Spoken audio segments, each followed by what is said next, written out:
Welcome to Breaking News. I'm Miley, and today I will bring for you latest news. Some days you go to work and not much exciting happens.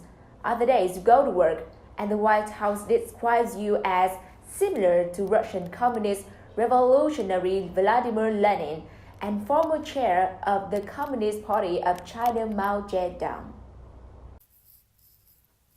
The White House released a report earlier on Tuesday titled The Opportunity Cost of Socialism, which spends a lot of time making a case against single-payer health care.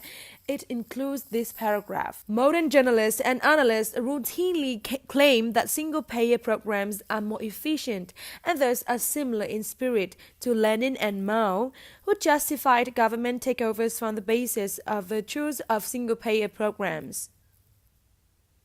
Mao and Lenin are mostly taught in schools for their observations on whether government price regulation can create efficiencies in healthcare.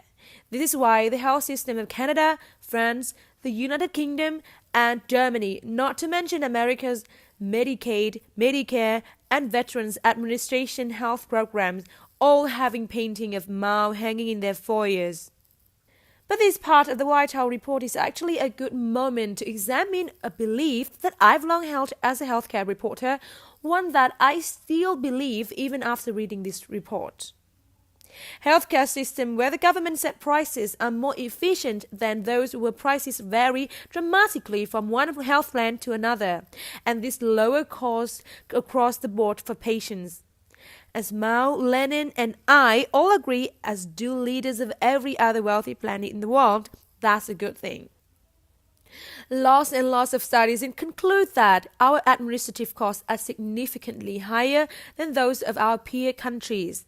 They find that our administrative costs are higher because the complexity of insurance coverage in the United States creates mountains of paperwork.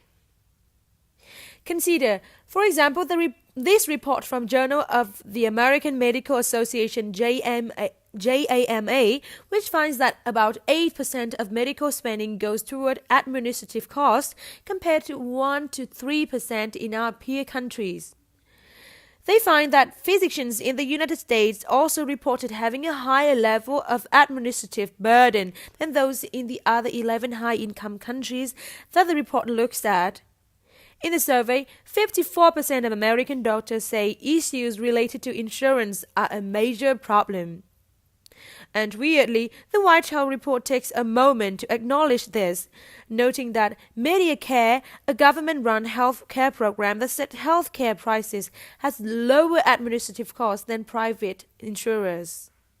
It cites a 2008 study that finds private plans spend about 12% on administrative costs, whereas Medicare costs were 5% plus the administrative costs of intermediaries that collect premiums and process Medicare claims.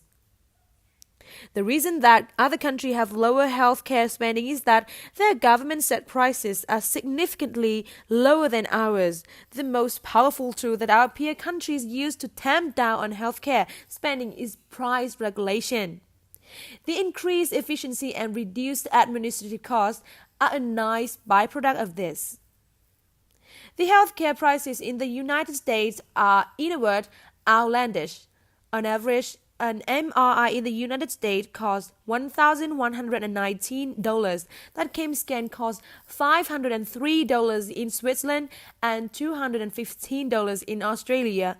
And keep in mind, these are just averages. I've had readers send me bills for MRIs here in the United States that are as high as $25,000.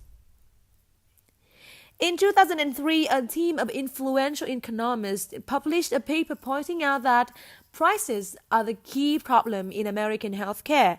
It came with the title, "Is the Prices Stupid?" When you review other countries, not just single-payer countries, but also countries like Switzerland with competing private insurers, you see that the thing they have in common is that they're regulating healthcare prices.